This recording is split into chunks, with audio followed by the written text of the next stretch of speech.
የኔን ታሪክ ልንገርሽ። እኔ ኢትዮጵያ የት እንደነበርኩ እኔ ጎዳና ነበር የምኖረው ኢትዮጵያ። ጎዳና? Okay. ጎዳና ጎዳና I never hear it, ጎዳና but Ethiopia no? ኢትዮጵያ Okay. ሙርሲ ቲክቶከሩ ሙርሲ Mercy. I think so. ሙርሲ he grow up with me. I Sure. know him. Okay. ስለዚህ እኔ እናት አባቴን ያጣሁት በ3 ዓመቴ they died. So I was homeless. ኢትዮጵያ homeless ነበር እና እዛ በነበርኩ ሰዓት ነው አጋጣሚ my adoption parents they come to Ethiopia to visit. እሺ። So I was የሆነ አንድ ቀን ላይ እኔ ሆቴል በር ላይ ነበር እና አጋጣሚ እግዚአብሔር ጥሎልኝ ከዛ ትንሽ የእንግሊዘኛ ሞክራለሁ እንዞራለን ከፈረንጆች ጋር ከዛ በዛች ቋንቋ ነገርኩት ከዛ ረዳኝ አዲስ አበባ 3 ዓመት ኖርኩኝ ከዛ አሁን ስፔን መጣው ማለት ነው ለኑሮ ስለዚህ ኢትዮጵያ በጣም ሀስል አድርጌያለሁ አሁን ይሄንን ስልሽ ፕራውድ ሆኜ ነው እሺ መናገርሽ አሁን እዛ ላይ ነኝ እያልኩሽ አይደለም አሁን ከዛ ወጥቻለሁ አሁን ምኖረው የራሴን ፋሚሊ መስርቼ ላይፍን እየኖርኩ ነው ግን በፊት I was homeless. Wow. ስለዚህ አሁን እግዚአብሔር ይመስገን አለፈ ያስበላችሁ ይባላል አሁን አልፎልኛል ግን Indeed, that makes me want to cry. No, I can't. No, don't cry. No. Life is ይኸውልሽ ህይወት አጭር ናት ህይወት በምን አጋጣሚ እንደሚያልፍልሽ አታውቂም አንቺ ታሪክሽን ስትናገሪ ሰምቻለሁ ስለ አባትሽ በጣም ኢሞሽናል ትሆኛለሽ አይቻለሁ እና እኔም እንደውም አንቺ እናትሽ አለች እኔ ሁለት ነው እናትም አባትም ነው ስለዚህ ቢ ስትሮንግ ብዙ ጊዜ አይሻለሁ ግን ዛሬ ላይ እኔ እናት አባቴ ሞነኝ አባት ሰጥቶኛል ፈጣሪ አባቴን ያገኘሁት በ14 ዓመቴ ነው እስከ 14 ዓመቴ የጎዳና ልጅ ነበርኩ የተወሰነ አመታት ከቤተሰብ ጋር ኖሬያለሁ ግን አየር ሜዳ ሰፈር ሙርሲ በደንብ ያውቀኛል መኪና እየጠበቅን ካርቶን አንጥፈን እንተኛ የነበረ በጊዜው ስኳር ፋብሪካ ደቡብ ውስጥ ሃና የሚባል ሀገር አለ ወደ ሙርሲ ከንፈራቸው የሚተለተሉት የዛ ሀገር ሰው ነኝ የዛ ሀገር ተወላጅ ነኝ ሰው እዛ ሀገር የሚመጡ መኪኖችን እየጠበቅን የቱሪስት መኪና እናጥብ ነበር ወንዝ ላይ ዛሬ እግዚአብሔር ቀን አሳልፎልኝ ይሄው እንደምታዩኝ ያለው በህይወት ስለዚህ ታሪክ የማይቀየር ታሪክ የለም አንድ ነገር የምነግራችሁ ፈጣሪ ቤተሰብን ሲወስድብህ ሌላ ቤተሰብ አዘጋጅቶልህ ነው እኔ አባት አለኝ አሁን የሚገርማችሁ አሁን ከዚህ ወጥቼ አባቴ ጋር ሄዳለሁ ለምሳ አየህ በሰዓቱ ግን አይደለም እናትና አባት ጋር ይቀርና እህቶቼ ጋር ለመሄድ የሚይዘኝ ነበር ከባድ ነው ስለዚህ ሁላችንም የራሳችን ቁስል አለ በተለይ እሷ በእውነት ነው የምላችሁ እግዚአብሔር ምስክሬ ነው ታሪኳን እመራሳ ሰው አይደለም ኢቢኤስ ላይ ተናግራለችና ልቤን ተቻ ያረገች ሰው ነው ስለዚህ እኔም ስላለፈልኝ ነው ማወራው እና ፕሊስ ጋይስ በተለይ የኛ ማህበረሰብ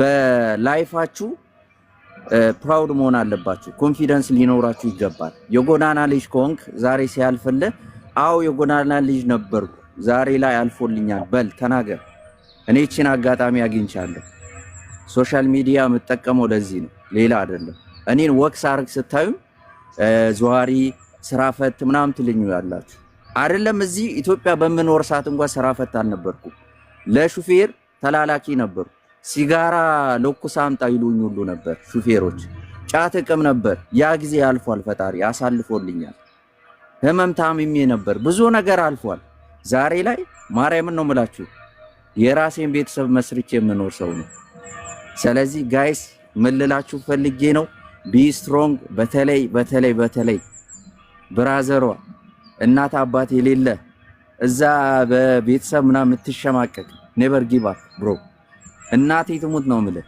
ያልፍልሃል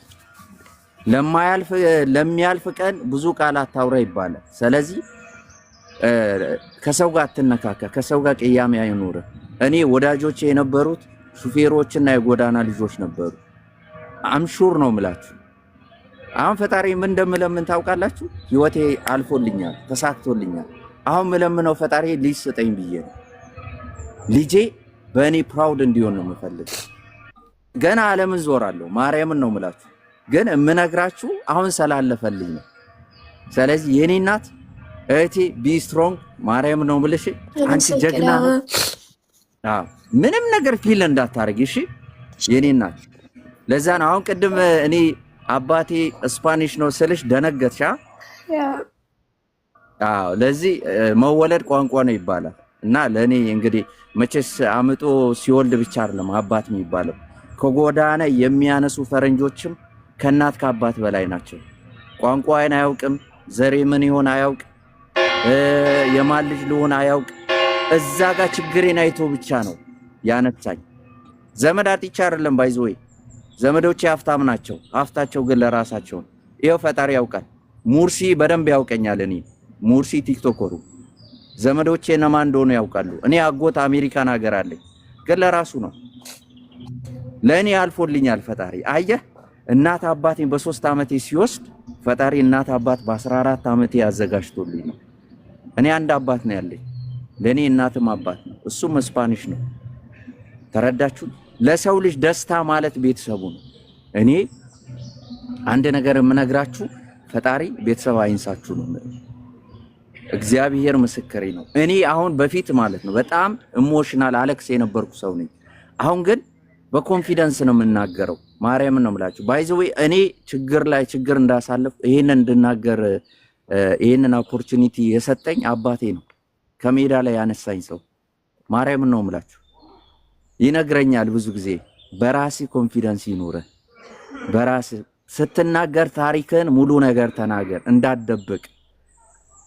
እኔ አይደለሁም ያንተ ያቺ ጊዜና እለት በቃ ላኪ ይላሉ ፈረንጆች። ላኪ ስለሆንክ ነው፣ እድልህ ነው። ግን ሁሌ ፕራውድ መሆን ያለብህ በተነሳህበት ነገር ነው፣ ባለ ነገር ሳይሆን በተነሳህበት ነገር ነው ይለኛል ሁሌ። ማርያምን ነው የምላችሁ። እኔን እዚህ ሀገር ምኖርበት ሀገር መታችሁ ብትጠይቁ ቲክቶክ ባዮ ላይ አስቀምጫለሁ። እኔን ታሪኬ ሙሉ በሬዲዮ በቲቪ በኢንተርቪው በብዙ ነገር አቅርበውኛል። ታሪኬ ስለሚያስተምር ነው። እኔ እዚህ ሀገር የተከበርኩ ሰው ነኝ። ማርያምን ነው የምላችሁ። ያንን ግን ያከበሩኝ በምሰራው ስራ በማረገው ነገር አይደለም። ምን ያህል ህይወትን ስትራግል አርጌ ከምን አይነት ሱሶች ላይ እንደወጣው ከዛ ደግሞ የራሴ ላይፍ እንዴት አርጌ ፈጣሪ የሰጠኝን እድል እንደተጠቀምኩ ስለሚያውቁ ነው። ለዛ ነው እንጂ በስራዬ አይደለም። ስራህ አያስከብርም አባቴ፣ የሚያስከብር ማንነት ነው። ካሞን ጋይስ፣ በተለይ እኛ ኢትዮጵያውያን በማንነታችን እናፍራለን። ማፈር የለብንም። የሚያሳፍር ስርቆት ብቻ ነው። ሰው ማስቀየም ነው፣ ሰው መበደል ነው። ስለዚህ የኔ እናት አም ሶሪ ቢግ ሶሪ ኢሞሽናል ስላረኩት በጣም ይቅርታ። እሺ የኔ እናት በጣም ይቅርታ። እንደዚህ ምስቀው እንደዚህ እንትን የምለው ጋይስ ስላለፈልኝ ነው። እውነቴን ነው የምለው። አንዳንዴ ለእኔ ራሱ ትንግርት ይሆንብኛል። ጠዋት ተነስቼ ራሴን ሳይ አባቴ ሲደውል ስፓኒሽ ሳወራ ይኸውላችሁ እኔ በ18 ዓመቴ ነው እዚህ ሀገር የመጣሁት። እኔ መጽሐፍና ማንበብ አልችልም ኢትዮጵያ። ለምን ኦፖርቹኒቲው አልነበረኝም የመማር። ተረዳችሁ? ስለዚህ መጽሐፍና ማንበብ እንኳን የቻልኩት እዚህ ሀገር መጥቼ ነው። ዛሬ ላይ ከአንድ ቋንቋ በላይ እችላለሁ። የውጭ ሀገር 2 ቋንቋ አወራለሁ። በዛ ግን ፕራውድ የምሆነው ነገር የለም። ፕራውድ የሚያደርገኝ የሚያኮራኝ ታሪኬ ብቻ ነው። በቃ ሰው ልጅ እድል ከተሰጠው ምንም ነገር ከማድረግ ወደ ኋላ አይልም። ይሄንን ደግሞ በህይወቴ ዘመን ኖሬ ስላየሁኝ እግዚአብሔር ምስክሬ ነው። የሚያስደስተኝ ነገር ቢኖር ታሪኬ ብቻ ነው። ሌላ ምንም አያስደስተኝም። እኔ ስናገር ደግሞ በኮንፊደንስ ነው የምናገረው። ስለዚህ ምናልባት እኔ እንደዚህ በእግር ስሄድ ስታዩኝ ስራፈት ምናምን የምትሉ እኔ ሆቢዬ ነው መራመድ። ሆቢ ታውቃላችሁ። በቃ ያ ነው የሚያስደስተኝ። ተራራ መውጣት መውረድ ነው የሚያስደስተኝ። ለምን ህይወቴ እንደዛ ነበር፣ ተራራ መውጣት መውረድ ነበር። ስለዚህ በጣም ሪስፔክት የማረጋት እህቴ ናት። ቡል ተደርጋለች ኢትዮጵያ ላይ በጣም የተጎዳች ቅስሟ የተሰበረ ልጅ ናት። በተለይ ያው ፈረንጅ በሚል ማለት ነው። መወለድ ቋንቋ ነው ብራዘር። የፈረንጅም ልጅ ሆንክ የሀበሻም ልጅ ሆንክ አንተን ሰው አርጎ ሰው ካረገ ቢግ ሪስፔክት ስጠው። በቃ ይሄ የዚች ልጅን ታሪክ በደንብ ካስከፈ ቁጭ ብዬ ሰምቼዋለሁ። ስለዚህ ጋይሶቼ ይሄንን ስላችሁ ስለምወዳችሁና ስለማከብራችሁ ነው። ሰዎች ባይዘዌ እንደዚህ አይነት ታሪክ ስትናገሩ ሙድ ነው የሚይዙት። በተለይ የኛ ሰው ያላገጥብሃል። ታዲያ ምን ታካብዳለህ? ከሜዳ ተነስተ እዚህ ስለደረስክ ምን እናርግህ ይልሃል። አባቴ ለአንተ አይደለም ነግርህ፣ አንተ ኦልሬዲ አልፎልሃል። እኔ እየተናገርኩ ያለሁት እዛ ሜዳ ላይ ያለውን ነው፣ ለሱ ነው የምነግረው። ጫትና ሲጋራ የምታጨስ ቀጥልበት፣ እሺ። ሰው አቁም ሰላላ አይደለም የምታቆመው ብራዘሮ። እግዚአብሔር ምስክሬ ነው። እኔ ሱስ የነበረብኝ ሰው ነው። ይሄ ከንፈር የምታዩት የጠቆረው በሲጋራና በጫት ነው፣ ሌላ አይደለም። ግን ዛሬ ላይ ከኔ በላይ ጤነኛ ሰው አለ ብዬ አላምንም። እውነቴን ነው፣ ከፈጣሪ በታች ነው የምላችሁ። በእውላችሁ 4 ሰዓት እራመዳለሁ በቀን ምንም ነገር የለም። ስለዚህ ሰው ልጅ ሲቅምና ሲያጨስ ወዶ አይደለም ብራዘር፣ ያቺ ጊዜና ሰዓቷ ናት። ያቺ ጊዜ እንድታልፍ ብሎ ነው። ስለዚህ እኔ ያለፈልኝ ሰው ነኝ። በማላውቀው ስፓኒሽ ነው ያለፈልኝ። ይሄ ማንም ይመሰክር ነው፣ እግዚአብሔር ምስክሬ ነው። ስለዚህ ሁላችሁ ሰው በመሆናችሁ ብቻ ተዋደዱ። የእንትና ልጅ ነው ከእንትና ነው የእንትና ነው እንዳንባባል ፕሊስ። በጣም ምጠላው ነገር ነው። ስለዚህ ሰው በመሆናችሁ ብቻ ተዋደዱ። ማርያም ነው የምላችሁ።